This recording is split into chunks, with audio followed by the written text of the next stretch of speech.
ఇట్లా main leads వచ్చినప్పుడు మన తెలుగు ఇండస్ట్రీలో ఎక్కువ కన్నడ వాళ్ళు, తమిళ్ వాళ్ళు వస్తుంటారు కదా! మన తెలుగు వాళ్ళని ఎందుకు తీసుకోవట్లేదంటారు? అంటే వీళ్ళు వెళ్ళట్లేదా? వాళ్ళు తీసుకోవట్లేదా? ఇప్పుడు షార్ట్ ఫిల్మ్‌కి అంటే యూట్యూబ్‌కి, సిల్వర్ స్క్రీన్‌కి, గోల్డ్ స్క్రీన్స్‌కి డిఫరెన్స్ చాలా ఉంటది. హ్మ్. యూట్యూబ్ ఏదైతుందో 10 మంది క్రౌడ్‌గా జమ అయ్యి హ్మ్. మంచి కింద తీసుకొని ఒక షూట్ చేసుకుంటే 4 రోజులు పట్టేది, వారం పట్టినా కూడా ఏం కాదు. హ్మ్. ఆ సిల్వర్ స్క్రీన్‌కైతే రోజుకి ఇన్ని ఎపిసోడ్స్ అన్నప్పుడు ఆ ఎపిసోడ్స్ అయిపోవాలి. హ్మ్. ఆ యూట్యూబ్‌లో ఏముంటది ఓన్లీ కెమెరా ఉంటది, రెంటల్స్ ఉంటాయి, అది ఉంటది. అవును. సిల్వర్ స్క్రీన్స్‌కి క్యారవెన్స్ కావాలి, అవును. డిపార్ట్మెంట్ కావాలి, హ్మ్. డైరెక్షన్ డిపార్ట్మెంట్, కెమెరాస్ ఇవన్నీ కావాలి. ఇదంతా క్యాలిక్యులేషన్. దీనికి దానికి డిఫరెన్స్ చాలా ఉంటది. హ్మ్. బట్ ఇక్కడ యూట్యూబ్‌లో ఒక్కసారి చేయగానే నీకు ఒకటేసారి ఒక రోజులో 10,000 వ్యూస్ వచ్చినాయంటే నువ్వు ఒక సెలబ్రిటీ లాగా ఫీల్ అయిపోతున్నావు. హ్మ్. అవును. అలా ఎందుకు తీసుకోవాలి? హుహు. అంటే సిల్వర్ స్క్రీన్స్‌కి, బిగ్ స్క్రీన్స్‌కి, యూట్యూబ్‌కి డిఫరెన్స్ చాలా ఉంటది కాబట్టి హ్మ్. దాంట్లో అక్కడ 10,000 ఇచ్చారని చెప్పేసి ఇక్కడ సిల్వర్ స్క్రీన్‌లో 10,000 ఇయ్యాల్సిన అవసరం వాళ్ళకి లేదు కదా! ఓహ్! లేదు కదా! హ్మ్. ఇక్కడ ఎంత అంటే ఇయ్యాలో అంత ఇస్తారు. తెలుగు వాళ్ళు ఎక్కువ డబ్బులు అడుగుతున్నారంటారు. డిమాండ్ డిమాండ్ చేయకూడదని చెప్తున్నా. నేను ఓకే. చేస్తున్నా అని చెప్పనట్లే. హ్మ్. చేయకూడదు. అంటే నీకెంత ఫేమ్ ఉన్నా కూడా ఇప్పుడు ఒక ఫేమ్ ఉండవచ్చు. ఒక 2 మంత్స్, 1 మంత్ లాస్ట్ అంటే లాస్ట్ ఒక 1 ఇయర్ ఎంజాయ్ బిజీగా ఉంటావు కావచ్చు. ఆ హ్మ్. తర్వాత ఓకే. అప్పుడు నీకు ఎట్లా ప్రాజెక్ట్‌లు ఇవ్వాలి? హుహు. అప్పుడు మళ్ళా నీకు ఎవరో ఒకళ్ళు అన్నోన్ పర్సన్ నీకు అప్రోచ్ అవుతాడు. హ్మ్. ప్రాజెక్ట్ ఉంది ఇట్లా అని చెప్పేసి. మీరెంత డిమాండ్ మీరెంత అంటే డిమాండ్ అనగా మీరెంత బడ్జెట్ అని చెప్పి అడుగుతారు. హ్మ్.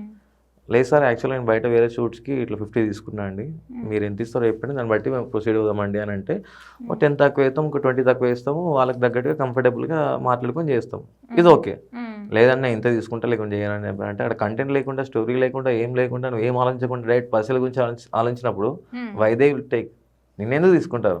అంటే ఓన్లీ డబ్బుల విషయంలోనే తెలుగు వాళ్ళని తీసుకోవట్లేదా? మిగతా వాళ్ళొచ్చి విషయం షూట్ చేసుకొని వెళ్ళిపోతారండి. ఓకే. ఎవరు? వాళ్ళిప్పుడు వచ్చి షూట్‌కేసి చేసుకొని వెళ్ళిపోతారు. హ్మ్. షూట్‌లో కూడా అంత ఇంటరాక్ట్ అనేది ఉండదు. హ్మ్. వాళ్ళేదో షూట్ చేసుకున్నారా, సీన్ ఉందా, చేసుకున్నారా, పోయిర్రా, హ్మ్. ఖాళీగా ఉన్నప్పుడు పడుకున్నామా, రెస్ట్ తీసుకున్నామా, పోయినామా అంతే హ్మ్. ఉంటది. ఓకే. ఎక్కడ మనకు పులిహోర కలపడం ఎక్కువుంటది. హుహు.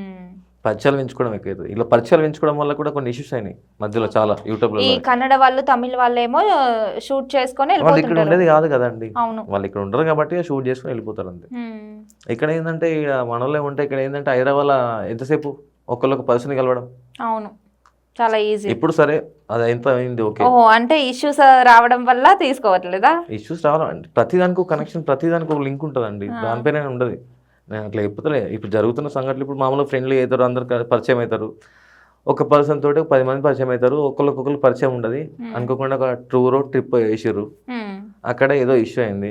ఆడ తెలిసింది ఒక్కడే పర్సన్. ఆ హ్మ్. పర్సన్ ఫుల్ లోడ్ అయ్యి పడుకున్నాడు.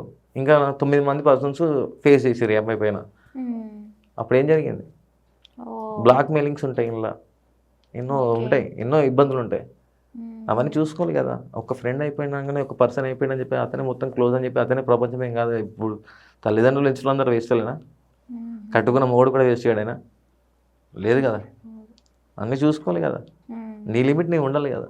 అవును. అందుకే తెలుగు వాళ్ళని తీసుకోవట్లేదు. తెలుగు వాళ్ళు తీసుకోవట్లే అనట్లే. హ్మ్. దానికని కాదు. ప్రతీదీ సింక్ అయి ఉంటదని చెప్పి అంటున్నా నేను. అప్పుడు ఓకే. ఇప్పుడు యూట్యూబ్ అంటే డిలీట్ చేసుకుంటారు ఓకే. హ్మ్. ఛానెల్ డిలీట్ చేసుకుంటదా? చేసుకోదు గదా! చేసుకోరు. వాళ్ళు ఫేస్ చేయాల్సిందే గదా! హ్మ్. ఇప్పుడు అమ్మాయి షూట్‌కి రాకపోతే? హ్మ్. ఆ అమ్మాయి ప్లేస్‌లో ఇంకో రీప్లేస్ చేయాలంటే? అవును. సేమ్ చాలా అలాగే కష్టం. ఇంకో అమ్మాయి దొరుకుతదా? దొరకదు. క్యారెక్టర్ చేంజ్ చేయాలంటే చంపేయాలి. హ్మ్. చంపేయాలంటే మళ్ళీ ఇంకా డెప్త్‌కి ఇంకా వెనకకి పోవాలి. హ్మ్. అవును. చేసినయన్నీ ఇప్పుడు వేస్టేనా? ఆళ్ళు లక్షలు లక్షలు ఖర్చు చేసుకొని ఉంటారు. హ్మ్. లక్షలు లక్షలు ఖర్చు చేసినప్పుడు వాళ్ళకో 1,00,000, 50,000, 20,000 రావాలనుకుంటారు కదా! అవును. ఆళ్ళు చేసేది ఎందుకు? ఫేమ్ కోసం. కొంత హ్మ్. మన మెయింటెనెన్స్ పూడదన్నా కానీకి. ఉల్టా పైసలేసుకొని చేసుకుంటారు ఎవరైనా కూడా. చేసుకోరు కదా! ఓకే. దానికోసం ఛాన్స్‌లని కాదు. హ్మ్. చెప్తున్న సంఘటనలు ఇవి. ఓహో! జరుగుతున్న సంగతులన్నీ ఇవి. అవి. ఇవి. హ్మ్. మన లిమిట్‌లో మనం షూట్ లేనిది మనం పని చేసుకున్నామా లేదా?